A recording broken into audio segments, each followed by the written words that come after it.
Hello and welcome to this special presentation of the ZS Prize. I am Vikas Dandekar, and as part of the ZS Prize initiative, I will be speaking to some of the leaders in the Indian healthcare industry. Our next guest is Ms. Kiran Mazumdar Shaw, Executive Chairperson of Biocon Limited.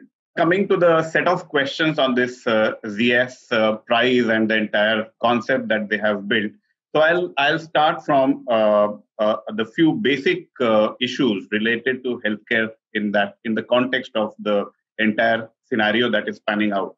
What, in your view, are the critical issues, challenges of healthcare and healthcare in India that are crying out for innovative solutions? Since you've actually spurred a lot of innovation startups on your own. So, Vikas, if you think about healthcare in general, and then I'll focus on COVID in particular, healthcare in general, we've looked at the huge gap in terms of human capacity that we have in dealing with healthcare. We know that we are short of 2 million doctors, we are short of 4 million nurses, we are short of another 2 million paramedics, etc., etc. So the numbers keep increasing. Okay, we are short of X number of hospital beds. Our ratio of hospital beds to the population is also amongst the lowest in the world, etc., etc., etc. So I think access to healthcare is the first big challenge we have across the country. And secondly, we are also talking about affordable access to those who have access. So I think these are the two big challenges we have in our country. And I think when you look at what technology can do to bridge many of these gaps, I think we should really look at it seriously. So for instance, we know that telehealth is now a very effective means of reaching people who otherwise would not be able to reach doctors. Okay, so I think telehealth has a very important role to play. I believe that when you look at the disease continuum, I think we've focused a lot on treatment and outcomes rather than on preventive care. Okay, so how do we diagnose early and treat early? I think that's really another big opportunity we have to changing the healthcare model so that people have access to good healthcare and it's not going to be that expensive. Because what happens is as you sort of push the treatment to the last stage of the disease, it becomes more and more expensive. Now, when you look at COVID, I think we've realized that this has a huge challenge for us when it comes to deploying vaccines when they arrive, right? So if you look at what are the three critical issues or maybe four critical issues in vaccine deployment, the first is how do we use technology to deploy vaccines? The second is how do we create the logistics infrastructure to deploy the vaccines? The third is how do we create the human capacity to deploy the vaccines? And fourth, how do we enable equitable access to the vaccines when they arrive?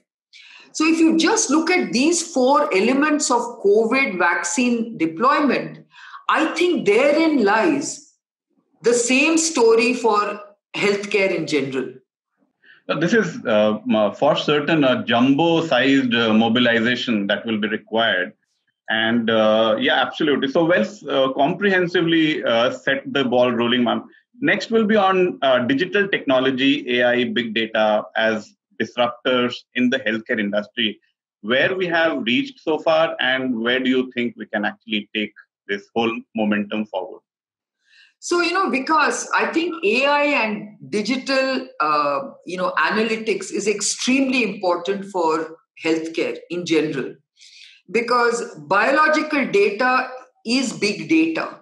And we need to basically mine this big data very intelligently so that we can get predictive models of diagnosis and, treatment.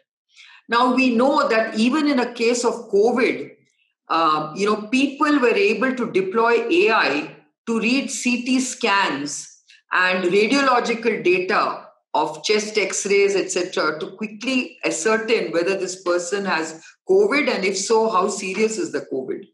So this has been very vastly employed, and I think it was done so that it could be very fast. And I thought that was a very good use of AI in this particular, pandemic.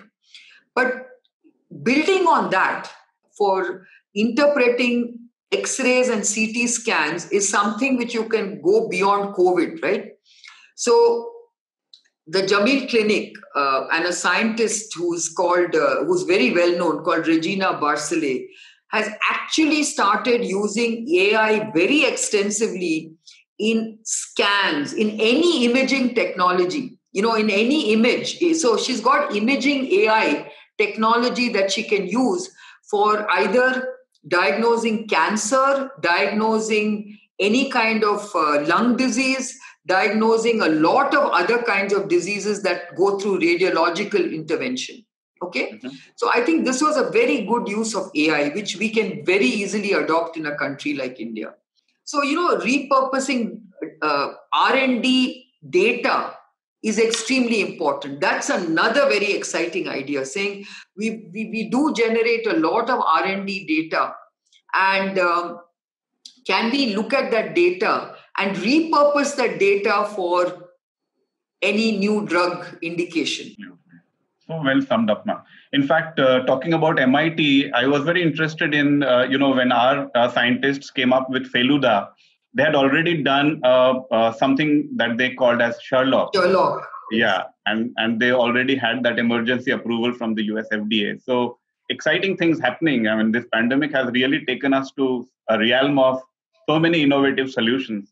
Ma'am, briefly talking about frugal innovation and its implementation in the accessibility paradigm, and you touched upon the rural side of the story. Do you think there can be vast application of all these tools that we are having available, as you mentioned about the hospital data? Because I really believe that affordable innovation should be the mantra around the world. It's not just about India. And when you talk about affordable innovation, there's a lot happening. For instance, that iBreast, that small, device that was developed by a small startup. It's a handheld mammogram with a high level of sensitivity, okay? Yes. And specificity. So I think this kind of device, which Yes. can be done for 50 rupees a mammogram, Yes. is the kind of affordable, frugal innovation that you're talking about. Yes. If you can use that in every one of our primary health centers in villages to basically make sure that it is a part of a routine checkup Yes. for a woman over the age of 30, I think that would make a big difference to diagnosing breast cancer, for instance. Yeah. True. Okay. Then the same kind of innovation has been used in detecting oral cancers. Here you just use a mobile phone and take an image of the oral cavity, and through AI you can actually see whether it is a suspicious lesion or not, or a benign lesion. You can almost do the difference. And if it is a suspicious lesion, immediately you can do a biopsy in one of the nearest dental clinics and see whether it is benign or malignant. So those kind of things can be done very, very fast, and they can be done in terms of the early diagnosis that we're talking about. We know when you go to rural India with all their eating habits of pan chewing and tobacco chewing, that these are real problems. But if you can pick it up early, these people don't have to go through those horrible, fatal outcomes of oral cancers that they go through. Absolutely. So these are some of the interventions. So I really believe that innovation can play a big role in really improving our healthcare systems. Ms. Kiran Mazumdar Shaw, thank you for talking to us. You're watching a special presentation of the ZS Prize. Watch this space for more.